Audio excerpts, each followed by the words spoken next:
한국의 과학기술 수준이 중국보다 높은 줄 알아요. 안 그렇습니다. 그러니까 원자재나 이런 것도 어딘가에 이렇게 부탁해서 가져와야 되고, 그거를 제품 만들어서 좀 사달라고 부탁해야 되고, 아마 전 세계 국가 중에 가장 어려운 처지에 놓이지 않을까 이렇게 생각합니다. 트럼프 행정부가 당분간 이런저런 그 사단을 많이 일으킬 거라고 생각하거든요. 지금 가장 큰 변수는 중국의 공급망에 어떤 영향을 줄 것인가 하는 것일 겁니다. 네 가지의 공급망이 이제 가장 이 변화가 심할 것으로 이제 생각이 되고요. 이익을 또는 가장 손해를 보는 그런 가치 사슬은 무엇이며, 거기서 가장 큰 혜택을 입거나 손해를 볼 기업은 어떤 기업일까?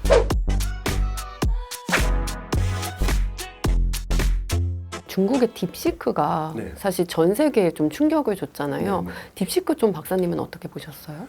많은 분들이 그 기술에 대해서 관심이 있으실 텐데, 저는 저 개인 소감은 좀 다른 차원에서 흥미 있었습니다. 여러분들 테무 잘 아시죠? 네. 테무의 모체가 핀토토라는 중국 기업인데, 이 기업을 만든 사람이 원래 구글에서 일하던 중국 엔지니어예요. 근데 이 사람이 그때 알리바바도 있고 징동도 있고 뭐 이미 이커머스가 다 성립돼 있는데, 그럼에도 불구하고 창업을 했습니다. 왜? 이 사람 공산주의자예요. 그래서 이게 보니까 무슨 인터넷이 돌아가는데 돈 있고 힘 있는 사람들 위주로 쓰더라 이거예요. 프롤레타리아. 돈 없고 못 배운 사람들은 어떡하라는 얘기냐. 그러니까 보니까 이제 대표적으로 농민들, 시골에 중국의 깡촌에 있는 사람들은 그럼 거기서 소외되지 않느냐. 그래서 가난한 자를 위한 이커머스를 만듭니다. 그런데 이게 성공을 했어요. 왜냐하면 싸거든. 처음에 시작할 때 진짜 싸구려 물건만 팔았어요. 그래서 테무가 왜 그렇게 저가냐? 그동안 회사를 만들고 나서 지금까지 없는 사람들을 위한 싸구려 제품을 발굴하고 그 커머스를 하는데 집중해 왔기 때문에 그것이 지금은 전략적 자원이 돼 있는 겁니다. 네. 그러면 이번에 그럼 딥시크가 나왔는데, 이 딥시크를 만든 량원펑, 젊다고들 얘기하는데 중국의 AI 그 전문가들이 뭐 젊다 95년생도 있고 뭐 32살짜리 뭐 35살짜리가, 근데 이거는 한국식 시각인 거예요. 그러니까 중국 14억이 있잖아요. 구석구석 깡촌에서 천재성을 보이는 젊은 친구들을 그렇게 빨리빨리 시켜서 빠르면 16살, 심지어 14, 15살에도 그 인류 대학을 보내요.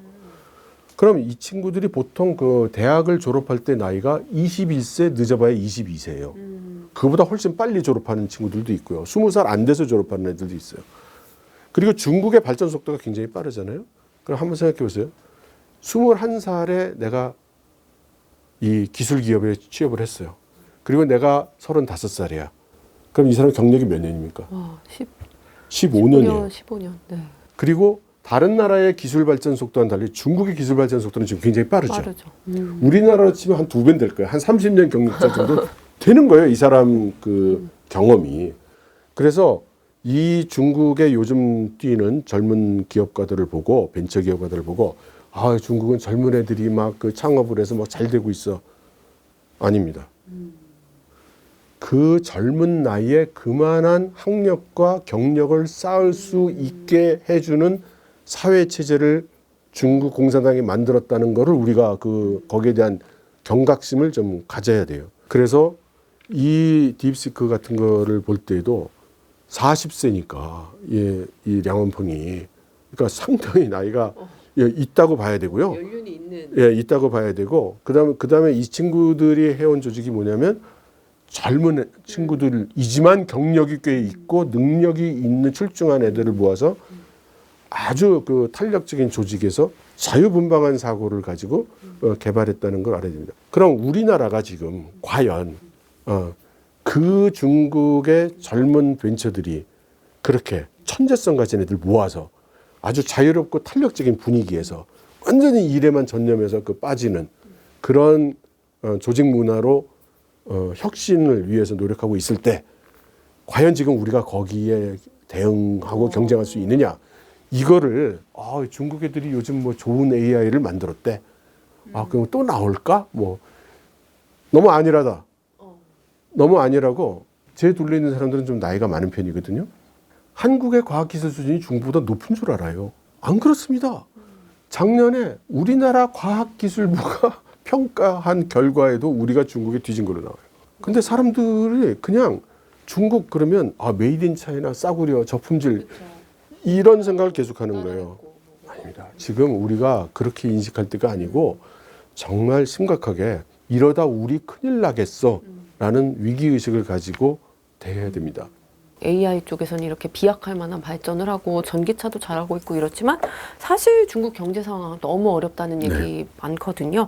중국이 근데 또 실제 내놓는 경제 발표 지표는 또 좀 다릅니다만 뭐 신뢰할 수 없다 이런 얘기도 있고요. 중국의 경제 상황 박사님 어떻게 보고 계신지 궁금해요. 한마디로 나빠요. 나쁘고 중국에서 발표되는 내용을 이제 긍정적인 내용과 부정적인 내용이 같이 나오지 않습니까? 근데 이게 그렇게 이상하진 않은 거예요.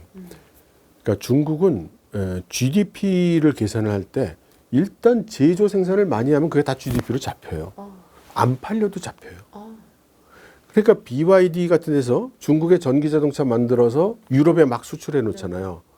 그래가지고 팔리지가 않으니까 막 그 주차장에 막 쌓여 있지 않습니까?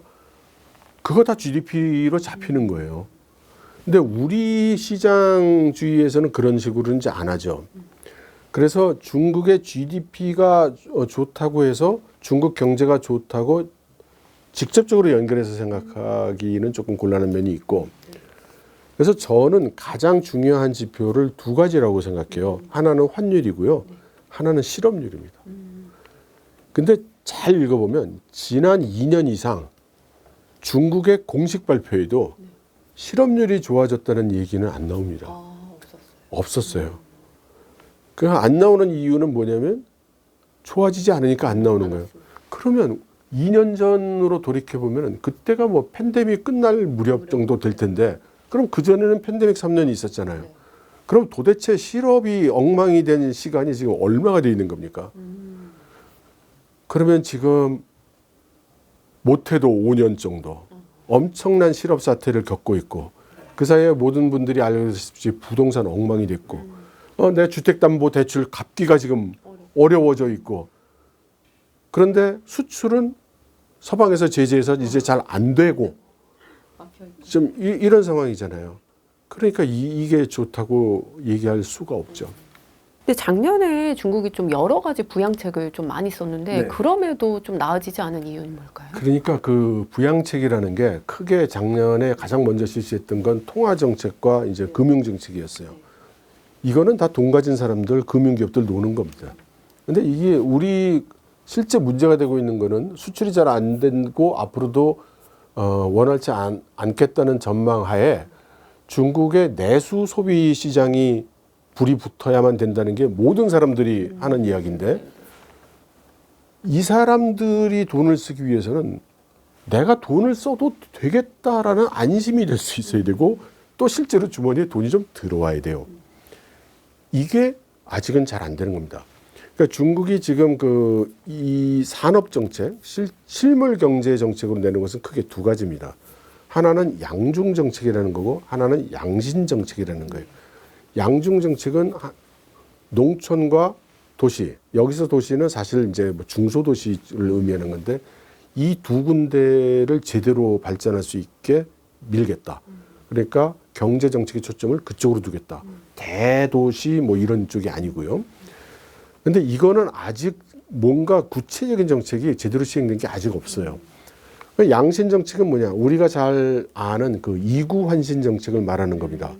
근데 요거를 둘로 나눠서 일반 가구에게는 뭐 휴대폰 사거나 텔레비 사거나 뭐 이렇게 하면은 그 보조금 준다는 것이고, 그다음 그 기업에게는 만일에 설비를 교체하거나 어떻게 에너지 효율이 높거나 앞으로 기술 혁신을 위한 장비를 구매할 때는 그건 도와줄게라고 하는 거거든요.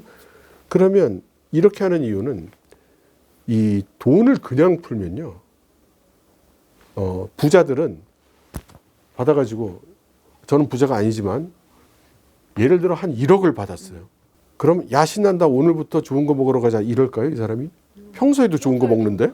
그러니까 이 사람은 너도 이렇게 된다고요. 근데 나는 배가 고픈 사람이에요. 뭐 돈도 없어. 근데 어떤 사람이 10,000원을 줘요. 그럼 당장 들고 가서 뭘 사 먹습니다. 그래서 이 돈이 다시 시장으로 돌아가요. 문제는 그럼 이 사람이 10,000원을 쓰고 난 다음에 그게 다른 경제 활동으로 연결이 되느냐예요. 그게 안 돼요. 돌지 않습니다. 결국은 뭐 분식점에서 뭘 사 먹으면 분식점 그 사장님이 10,000원을 받았을지 몰라도 어차피 원가 속에 뭐 임대료 내고 뭐 내고 나면 이 양반도 별로 남는 게 없는 거예요. 그래서 이런 식으로 무작정으로 돈을 풀면 나중에 가보면 그 돈은 다 지금까지 떼돈 가지고 있던 사람들 주머니로 가 있다. 예, 없는 사람은 또 없다. 이게 연결이 안 된다. 그래서 중국共产党은 이구환신을 하는 거예요. 기왕에 돈 쓰는 거 자기들 정책 방향에 맞게 돈을 쓰도록 그렇게 유도를 하는 건데 이 돈의 규모가 중국 전체 경제 규모에 비하면 요만큼밖에 안 되는 거예요. 그래서 이 돈가 썼다고 해서 이게 다 좋아질 수가 없고 이것이 기대했던 거는 이제 마중물의 역할이었습니다. 요렇게 자극을 주고 사람들이 돈을 쓰기 시작하면 거기에 그 바람에 타서 좀 다른 것도 좀 쓰고 이거를 기대하는 건데 이게 현재는 아직 잘 연결이 안 되고 있는 거예요. 중국 경제가 이렇게 좀 나쁘고 미국 올해 뭐 트럼프도 중국에 대한 규제를 점점 강화할 것으로 보이고 그럼 그 여파로 우리나라가 좀 직면할 우려스러운 상황 뭐가 있을까요? 저는 개인적으로는 아마 전 세계 국가 중에 가장 어려운 처지에 놓이지 않을까 이렇게 생각합니다. 미국에서 이제 잘 안 사주겠죠. 그리고 뭐 미국에서 잘 안 사주면 유럽이라고 잘 사줄 이유가 좀 없을 것 같죠. 그럼 중국은 잘 사줄까요? 자기 코가 석자인데 뭐 남의 물건을 그렇게 사주겠나 싶죠. 그런데 이런 식으로 서로 물건을 안 사주기 시작하면 상대적으로 따뜻한 나라들이 있어요. 남하고 거래 안 해도 그냥 우리끼리 따뜻하게 살 수 있는 나라. 예를 들어 미국. 그냥 미국 사람들끼리 그냥 이렇게 살아도 되는. 러시아. 뭐 내가 좀 가난하게 해도 남의 나라에 아쉬운 소리 안 해도 살 수 있는. 그런데 여기서 이제 문제가 되는 나라가 어떤 나라냐면은 누군가한테 물건을 팔아야 먹고 살 수 있는 나라. 대표적인 나라가 한국입니다. 근데 이 나라 중에도 반으로 나눌 수가 있어요. 안 팔리면 안 팔리는 대로 하여튼 뭐 우리가 알아서 좀 할 수 있는 나라가 있는가 하면 남들한테 뭘 팔려면 재료나 뭐 이거를 또 다른 데서 구해와야 돼. 이게 이제 최악의 상황이에요. 그러니까 우리나라가 딱 그거예요. 그러니까 원자재나 이런 것도 어딘가에 이렇게 부탁해서 가져와야 되고 그거를 제품 만들어서 좀 사달라고 부탁해야 되고 그래서 우리는 아마 그 최근 몇 년 사이에 가장 어려운 환경에 맞닥뜨릴 가능성이 크다고 생각합니다. 그럼 이렇게 어려울 때 한국과 뭐 정부 어떻게 좀 어떤 전략을 취해야 할까요? 현재 상황이 한번 보세요. 오늘 저희가 얘기한 내용만 봐도 나오는 단어가 트럼프, 뭐 미중, 뭐 지정학적인 충돌, 뭐 하이테크, 뭐 이런 얘기하고 있잖아요. 사실은 이런 단어들이 영향을 크게 주고 있는 상황이라는 겁니다. 이거를 한 기업이 기업 차원에서 어떻게 대응 전략을 만드느냐 이거죠. 그래서 이거는 첫째로 국가 전략이 먼저 서야 됩니다. 국가 전략 중에서도 뭐 전반적으로 설 수 있으면 좋겠지만 이게 외교 안보 전략이 일단 서야 돼요. 도대체 중국을 끼고 갈지 안 끼고 갈지. 그러면 이런 것도 기본적인 방향이 어떤 우리 사회의 컨센서스가 이루어져야 되고 그래야 큰 그 불확실성을 줄여놔야 기업 차원에서 무슨 전략을 세우든 하는 거지 모든 것이 어떻게 될지 모르겠는데 트럼프도 자기가 내일 무슨 일을 할지 모를 텐데 우리나라 뭐 대기업은 또 몰라도 뭐 중소기업이나 우리 같은 사람들 보고 너는 대책을 어떻게 세웠니? 그러면 곤란하죠. 그래서 저는 이 국가 전략이 먼저 써야 되고 지금 현재 근데 우리 국내 상황이 국가 전략 좀 세워봐라 할 수 있는 상황이 아니잖아요. 그래서 저는 저 개인 생각입니다. 일단 현재 상황은 여야가 합의해서 갈 수밖에 없는 그런 환경이고 상황이고, 그런데 외교 안보 전략이라는 것도 사실 여야가 합의를 해야만 하는 영역이라고 봅니다. 그래서 저는 지금 상황 같으면 국회의 외교안보위원회가 좀 주축이 돼가지고 정부도 오라고 그러고 무슨 그 싱크탱크에 있는 전문가분들도 모셔가지고 우리가 어떻게 되겠냐, 그렇게 논의하고 이런 TF를 당분간은 운영해야 된다고 생각해요. 그렇게 해서 최소한 양당이, 여야가, 거대 여야가 기본적으로 이런 방향성에 대해서 합의를 해주면 기업들이 그런 불확실성이 많이 줄어드니까 적어도 우리 정부가 누가 집권을 하든지 간에 이 방향으로 가겠구나. 그렇다면 요런 일이 일어나겠네. 그럼 우린 이렇게 대응을 해야겠구만. 이라는 게 가능하지 않나, 이렇게 생각합니다.